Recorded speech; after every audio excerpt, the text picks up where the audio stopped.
I found these beautiful chairs on the curb for free and loaded them into my car for my next project. First, I removed the seat cushions and gave them both a good clean. Then, using a sanding block, I lightly sanded all the surfaces just enough to remove the glossy finish. Next, I placed the chairs side by side with a 12-inch gap. I cut a couple of 2x4s, made pocket holes on either ends, and connected the two chairs together. Then I measured the total length of the seating area and cut 3/4 inch thick pine boards to size. I needed 3 1x6 boards for this seat. I rounded the edges and sanded it smooth with 120 grit sandpaper. After wiping off the dust, I stained the wood with an outdoor grade stain in walnut shade. Next, I sprayed an even coat of white primer on the chairs. Once the primer dried, I applied multiple coats of this light beige paint that's good for both indoor and outdoor use. Once it was dry, I placed the wood seat on top and secured it by adding screws from underneath. And there you have it, a modern bench made from old chairs. We just bought a house that needed a lot of work. There is this weird room leading from the garage into the house. It had a closet that I knew we wouldn't use, so I decided to make it into a usable space. So I removed the bifold doors and removed all the hardware on the doors. After measuring the length and width of the closet, I transferred those measurements onto the doors and cut them to size. I had to cut both ends of the doors because the way the panels were laid out on the door, I didn't want to cut a panel in half. The width of the doors were wider than my cutting range on my saw, so I just had to flip them over to continue my cut. I cut both bifold doors this way. The doors are hollow core, so I needed to make sure they were strong enough to sit on. I took the ends of the doors that I had cut off and removed the front and the back panels, so I ended up with just a solid piece of wood on the end. The panels were easy to remove with a chisel and a hammer. I placed the end into the door and nailed it into place. Then I filled the gaps with wood filler for a cleaner look. After all the gaps and the wood filler had dried, I sanded everything smooth, including the door. Next, I primed and painted the door white. It took 1 coat of primer and 2 coats of interior paint. Now to cut the frame for the bench. I used 2x4s cut to size. I cut 6 14-inch pieces for the sides, 4 59-inch pieces for the top and bottom, and 6 13.5-inch pieces for the cross pieces. I used a Craig jig to drill the holes into the ends for a stronger joint. If you don't have a Craig jig, you could just screw them together at an angle, but they won't be near as strong. After I cut all the pieces, I laid the bottom of the bench out onto the bottom of the closet and screwed the pieces into place. Then the side or vertical pieces were next, which I screwed into the bottom of the frame. The top of the bench was built just like the bottom and assembled outside the closet. Once it was together, I placed it on the vertical pieces and screwed them into place. Now I had a nice solid frame.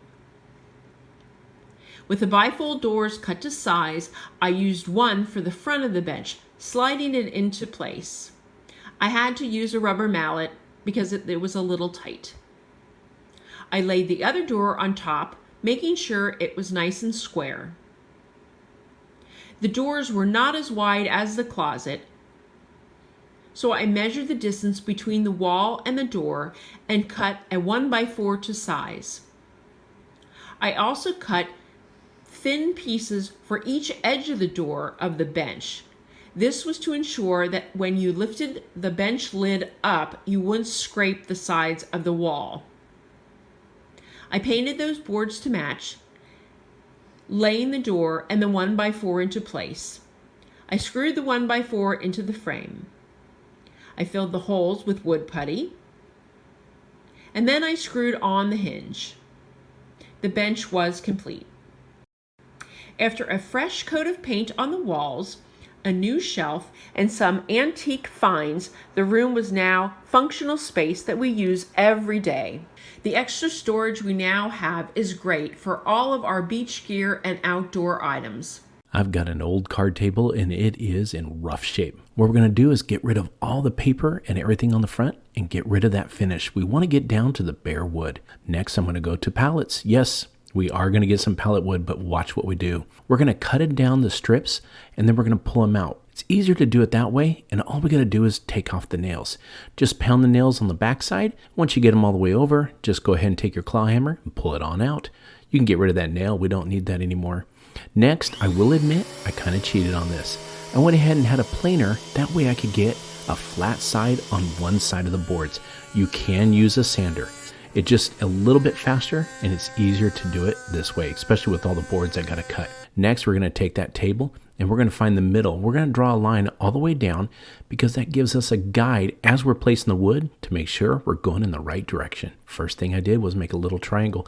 This is our starter piece. I'm going to take some wood glue and put it all the way on the back. The thing is, wood glue is stronger than you think. Go ahead and cover the whole back, and I marked and flipped it over. Again, like I said, this is the starter piece, so I'm going to clamp it down so it gets a good hold. Next, I'm going to take an old rough piece, turn it over, and glue down the sanded side.